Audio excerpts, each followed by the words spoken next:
عيب يا سياده الوزير المحافظ اللي هو الدكتور هشام ابو النصر محافظ اسيوط لما تروح تاخد اللقطه او تعمل نمره في قلب مدرسه وتنال من كرامه المعلمين اللي فيها وتتنمر عليهم وتستعرض وتفرض عضلاتك. يعني عيب قوي.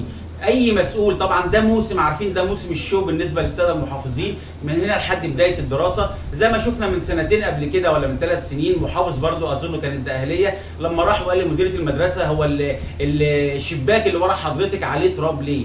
نفس الكلام برضو الوزير رايح او المحافظ رايح وبيقول للساده المعلمين انتوا قاعدين بتعملوا ايه؟ بتيجوا تفطروا وتشربوا الشاي وترغوا مع بعض وتروحوا وبتقبضوا فلوس من الدوله. طب حضرتك احنا في الصيف مفيش طلبه، حضرتك بقى على الدراسه 45 يوم، انت عايز المدرسين يروحوا المدرسه يعملوا ايه؟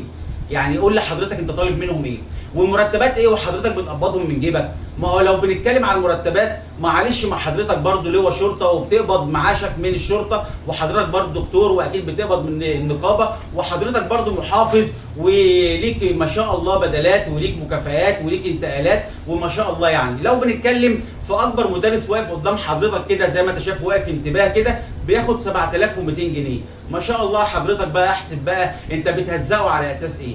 المعلمين يا جماعه لو في وزير بيخاف على او حريص على كرامه المعلمين كان رد بنفسه. لو في يعني دوله زي ما حصل قبل كده محافظ اهان طبيبه ونقابه الاطباء وقفت والدنيا انقلبت وطلع رئيس الوزراء اعتذر للدكتوره بنفسه، احنا لو لينا نقابه، لو في نقابه او لو في وزير بيخاف على كرامه الناس بتوعه كان الوضع اختلف، ما كانش بقى بقينا يعني ملطشه كل من هب ودب.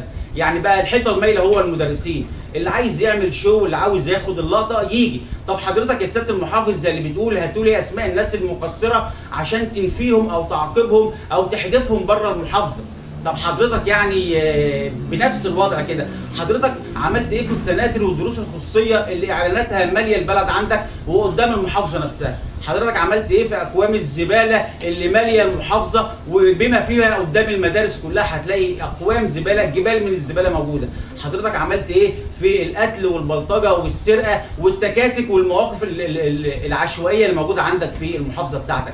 حضرتك عملت ايه؟ لو بنتكلم بالمنطق ده برضو عاوزين نوفر مرتبات، متهيألي حضرتك ممكن تبقى اول واحد ممكن نوفر المرتب بتاعه، ده لو بنتكلم ان احنا الناس المقصره في شغلها نحاسبها او ننفيها او نمشيها بره خالص.